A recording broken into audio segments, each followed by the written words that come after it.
everyone, and welcome back for another deep dive. Today, we're going to be talking about exotic matter. Ooh, exotic matter. Yeah, so That sounds fun. it is. We're going to be looking at a paper called On the Existence of Exotic Matter in Classical Newtonian Mechanics Okay. by Sabir A. Rahman. So exotic matter, but in like the physics we learned in high school. Exactly. Like, could Isaac Newton have predicted this stuff? Interesting. Yeah. So just to make sure we're all on the same page, Yeah. when we talk about Newtonian physics and masses, we have to remember that there are three types of mass in Newtonian physics. Okay, so like inertial mass and... Yes, inertial mass. I always get those confused. Yeah, a lot of people do. Can you just remind us what each of those mean? Sure. So inertial mass is how much an object resists changes in its motion. Okay. So like if you have a shopping cart and it's full, Mm-hmm. it's going to be harder to push than an empty shopping cart. Right, because it has more mass. It has more inertial mass, exactly. Okay. Then you have active gravitational mass. Right. That's an object's gravitational pull on other objects. Gotcha. And then passive gravitational mass. Mm-hmm.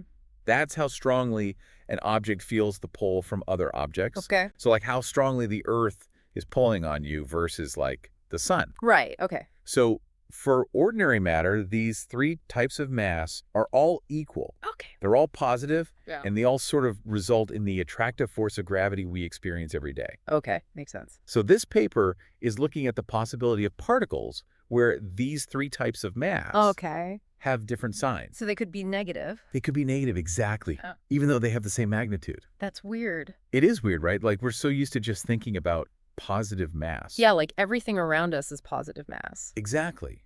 But what if there were particles out there with negative mass? So instead of just the one type of matter like we see every day, Right. there could be like a whole spectrum of different types of matter. Exactly, and that leads to different types of gravitational interactions. So like some matter could actually repel other matter instead of attracting it. Exactly. Whoa. Yeah, it gets pretty wild. Okay, so how many different like combinations of these masses are we talking? So the paper identifies 16 theoretical combinations, 16. Okay. but those can be grouped into 4 main classes Okay, that's a little more manageable. based on how they interact gravitationally. Okay, 4 classes of exotic matter. Yeah. Now, I remember reading about a physicist who thought this whole idea was preposterous. Oh yeah, W.B. Bonner. Yeah. He looked at a scenario with a Class A particle and a Class B particle, Okay. and he found that if they were initially at rest, Mm-hmm. they would start accelerating together towards infinity. What? So like they would just keep speeding up forever. Yeah, basically. And he thought that was absurd. Like it violates the laws of physics. Pretty much, yeah. He thought it was impossible. So he just dismissed the whole idea. Yeah. He kind of threw it out the window. But this paper doesn't stop there, right? No, definitely not. What else did they do? So Bonner's analysis was insightful, but it was just for a 2-particle system. Okay. This paper takes things a step further and uses n-body simulations. Okay. So instead of 2 particles, they're Mhm. modeling systems with many particles. So it's like a whole universe of particles. Exactly. Okay. And what happens in these simulations? That's where things get really interesting. Okay. I'm intrigued. Tell me more. So first of all, if you have a system with just Class A or Class D particles, Okay. they tend to clump together into these really intricate fractal-like clusters, and they form these growing voids between them. Interesting. So even though these are exotic particles, Yeah. they're still creating structures. They are, and it kind of looks like the large-scale structure of the universe. Whoa. Yeah, it's pretty cool. So these exotic particles could actually be responsible for creating galaxies and clusters. Potentially, yeah. That's wild. And it gets even cooler. Okay, even cooler than that. Yeah, when you combine Class A and B particles, Uh-huh. the Class A particles still cluster together, Okay. but now the entire system expands outwards. So it's like the universe is expanding. It's a lot like that, yeah. Hold on. Are you saying these simulations are showing us how exotic matter could explain both the formation of galaxies Yeah. and the expansion of the universe? That's one of the implications. That's incredible. It is, and it challenges Bonner's whole "this is preposterous" argument. Right, because even though individual particles might behave strangely, Yeah, their collective behavior creates something that looks familiar. exactly. Okay, but what about the laws of physics, Good question. like energy conservation and momentum conservation? Hmm. Do these strange interactions mess with those? That's something the paper addresses very carefully. Okay. They actually propose generalized definitions of momentum Okay. kinetic energy, Uh-huh. and gravitational potential energy. And that makes sure that those laws are still upheld. Exactly. Okay, so these particles might play by a different set of rules when it comes to gravity, but they're not breaking the fundamental laws of the universe. Not at all. That's reassuring. It is, right. Okay, I am officially hooked on this. Good. I'm glad. What else did these simulations show? Well, there's one finding that connects to one of the biggest mysteries in modern physics. Ooh, which one? Dark matter. Dark matter. Okay, let's talk about that. This is good. Dark matter, the invisible glue holding galaxies together. Are you saying these exotic particles might have something to do with that? It's a possibility worth exploring. Remember how the simulations showed Class A particles clustering together? Yeah, like forming those fractal-like structures. Well, imagine if some portion of dark matter was actually composed of these particles. Okay. Their behavior in the simulations could provide a potential explanation for the large-scale distribution of dark matter we observe in the universe. So instead of searching for some mysterious unknown particle, Right. dark matter could be something that fits within the realm of classical physics, Yeah, exactly. just with these peculiar mass properties. Precisely, it challenges our preconceived notions about what constitutes normal matter. It really does. Okay, so we've got exotic matter potentially explaining dark matter, but you mentioned that the connections to cosmology don't stop there. Right. The paper also points to a potential link between exotic matter and another major cosmological puzzle, Okay, which is? the accelerating expansion of the universe. Wait, the universe is not only expanding, but it's doing so at an increasing rate. That's right, and scientists believe the driving force behind this acceleration is something called dark energy. Okay, so we have dark matter holding galaxies together, Right. and dark energy pushing the universe apart. Yes. And now you're saying this exotic matter might play a role in both. It's a fascinating possibility. Remember those simulations where Class A and D particles formed mutually repulsive domains? Yeah, leading to an overall expansion. Exactly. That behavior could be a model for the effect of dark energy on a cosmic scale. So you're saying these tiny particles with their unique interactions Yeah. could be influencing the fate of the entire universe. It's mind-boggling, isn't it, to think about the potential implications of something so seemingly small having such a massive impact. It really is. It highlights the interconnectedness of physics, Exactly. from the tiniest particles to the vastness of the cosmos. Absolutely. But there's another detail from the paper that I find particularly intriguing. Okay, tell me more. It suggests that even ordinary matter, the stuff we interact with every day, Uh-huh.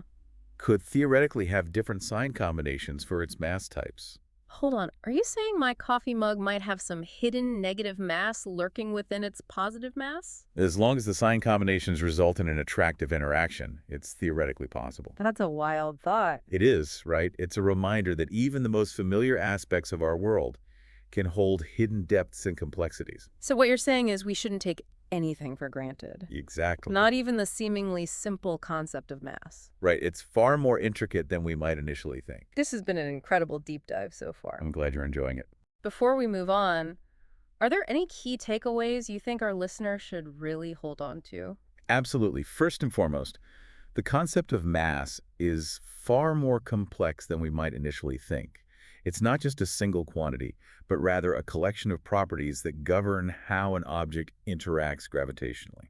Right, we've got inertial mass, active mass, and passive mass. Exactly, each playing a crucial role. A whole family of masses. And it's the interplay between these different types of mass that opens up the possibility of exotic matter. That's right, and that leads to our second key takeaway. Exotic matter, with its different combinations of mass signs, could exist within the framework of Newtonian physics without violating any fundamental laws. Right.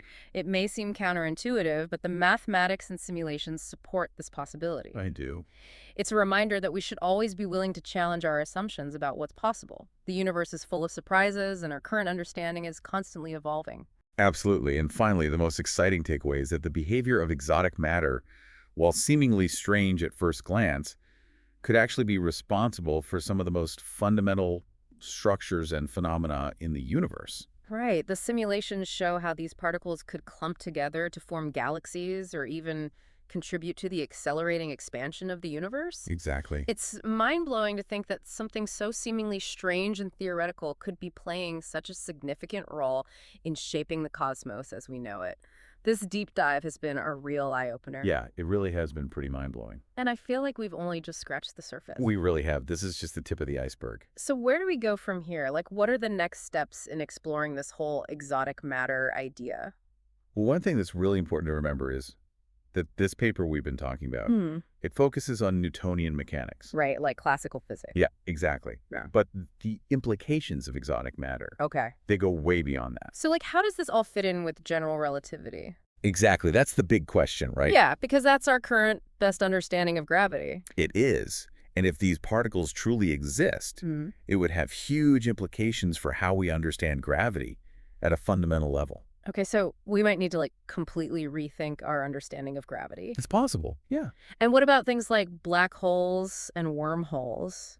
Those too. Would exotic matter change how we think about those? Absolutely. It could even affect our understanding of the Big Bang itself. Whoa, okay, so this is getting really big now. It is. It's like we're opening up a whole new realm of possibilities. It's like this deep dive into Newtonian mechanics has suddenly launched us to the very edge of what we know about the universe. Exactly. That's what I love about physics. Me too. It's like every answer leads to more questions. And those questions lead to even more exciting discoveries. Well, I'm definitely hooked. I want to learn more about this. Me too. There's so much more to explore. To our listeners out there, Yeah. if you're as fascinated by this as we are, I encourage you to dive in and learn more about this incredible world of exotic matter. It's really mind-bending stuff. And imagine a universe where the rules of gravity are flipped, Where matter can repel instead of attract. where seemingly impossible motions create the structures we see in the night sky. And remember, this isn't just science fiction. Right. This is grounded in real physics. The possibility of a universe with exotic matter might be closer than we think. It might be right under our noses. Who knows? Maybe one day we'll discover that those vast, empty spaces between galaxies are actually teeming with these strange and wonderful particles. I hope so. That would be amazing. Until then, keep questioning, keep exploring, and never lose that sense of wonder about the universe. Well said. And that's a wrap for this deep dive. Thanks for joining us.